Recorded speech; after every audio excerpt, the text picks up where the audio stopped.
Christmas is fast approaching. We can feel it in the air, we can see it in the decorated trees in our towns and cities, in the shops and in the gardens. We can hear it in the heartwarming songs around us. And thanks be to God, we can see it above all in our churches, where Advent prepares us Sunday after Sunday for the mystery of the birth of the Son of God.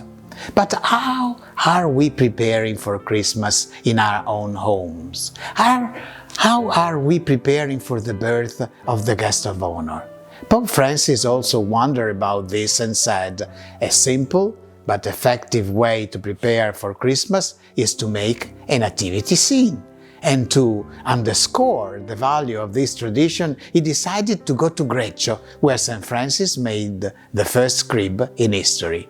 So, dear brothers and sisters, this year we are taking you all to Greccio to remember the 800 years that have passed since Christmas 1223, when St. Francis set up his nativity scene to remind himself and the whole world that God is very close to us, that He is real, alive and vibrant. Here we are in the center of Greccio, a medieval town at about 700 meters above sea level on the slopes of Monte Lacerone.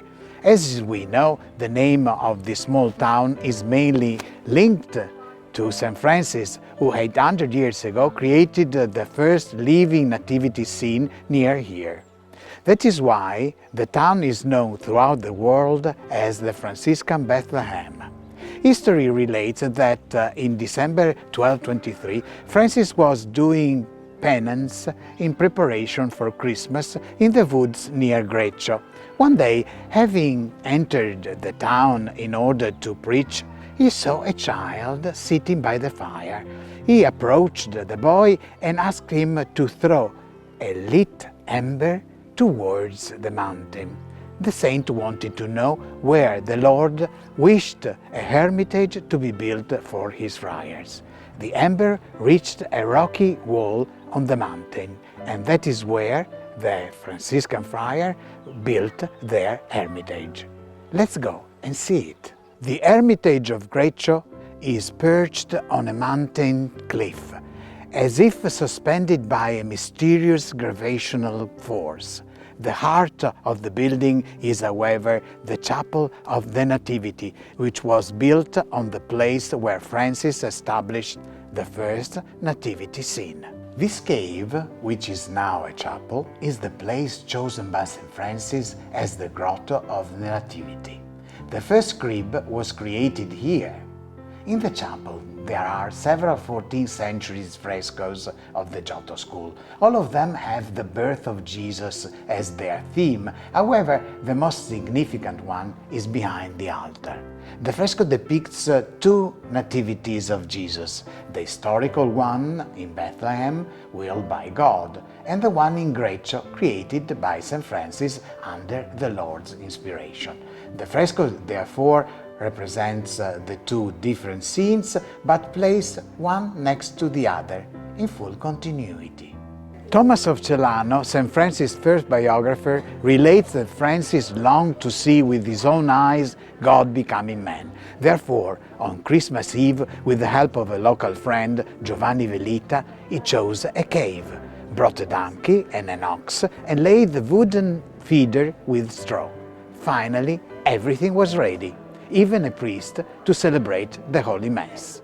Around midnight, the locals began to arrive, some with torches, others with lanterns, and all followed the Holy Mass with rapt attention.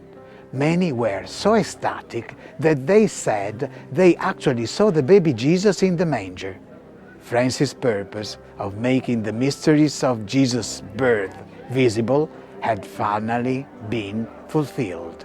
This is how the nativity scene tradition began. It is a simple and delicate sign that makes us perceive, even with our own eyes, that God became a child to tell us that He is always close to us, that He loves us unconditionally, and that He wants us to be united with Him forever.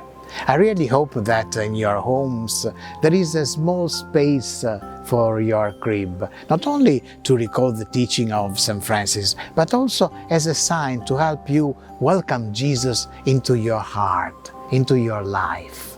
On behalf of all the friars of the Basilica of Sant'Antonio in Padua, Italy, I wish you a happy and holy Christmas to you and your loved ones.